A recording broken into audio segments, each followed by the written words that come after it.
they got the saying that the Normans became more Irish than the Irish themselves. So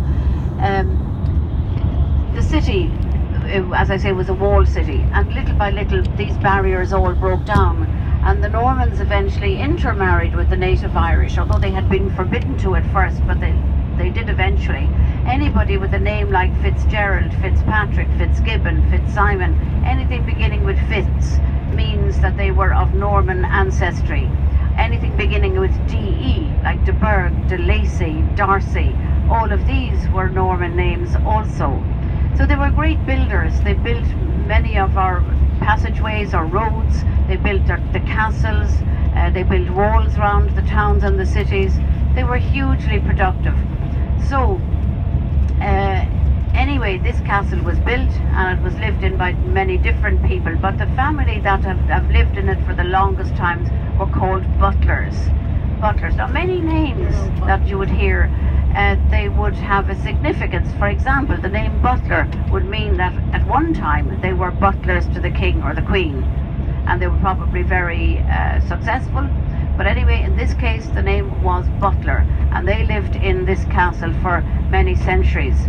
But you know what happened? All of these very large estates and castles, you know, things changed because the kings or the queens used to give money to these people. Many of them would have had titles.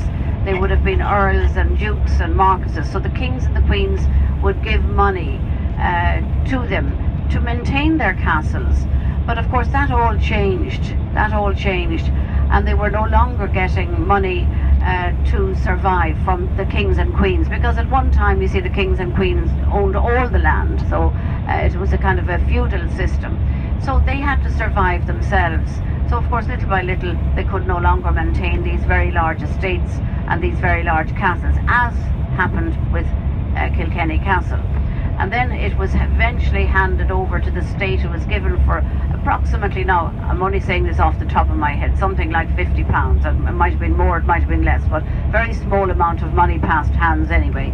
It was in very bad repair, and so the state would be a bit like the National Trust.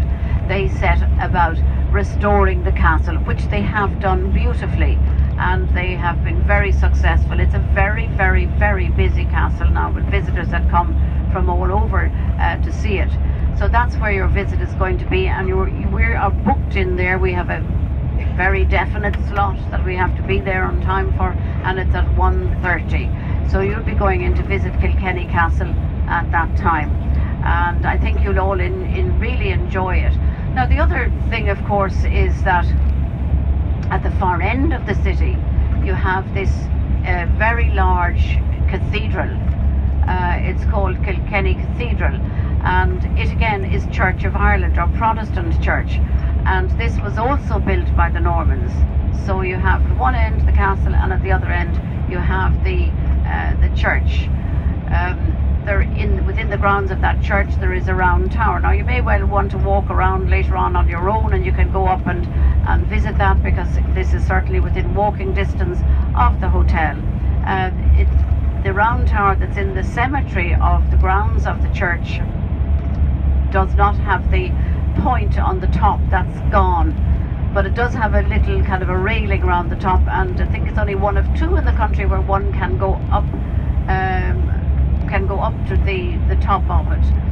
So Kilkenny is a city that I hope everybody will enjoy.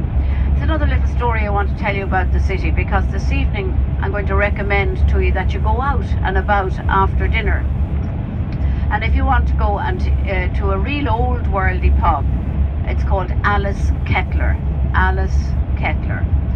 The main street of the city is a little narrow street, and there are many little passageways that go down. So if you're on the main street, there's a little passageway that goes down, and it's called the Butter Slip. The Butter Slip. So Alice Kettler is the name of a pub, and down there there'll be music tonight. It's a real old worldy pub, and the name Alice Kettler, this was the name of a woman who lived in the city, and she was a woman who lived on her own, and she dabbled in herbal medicines. You know, she would get all kinds of herbs and things, and she would make potents, But of course, if you were a lady living on your own and you were dabbled in this sort of thing, often people thought that you were a witch. And so witches were sought out and witches were put to death. So Alice Kettler was targeted, and she knew that if she was captured that she'd be put to death. So she managed to escape. She was from a well-to-do family, although she herself lived alone. Her family were well-to-do, so she had access to money. She made her escape. However, her servant, who was called Petronella, was captured and put to death in her place. So the pub, they say there's ghosts of Alice Kettler, that they walk the different rooms in the pub. Anyway, there's a lot of music there tonight. I doubt if she'll be around.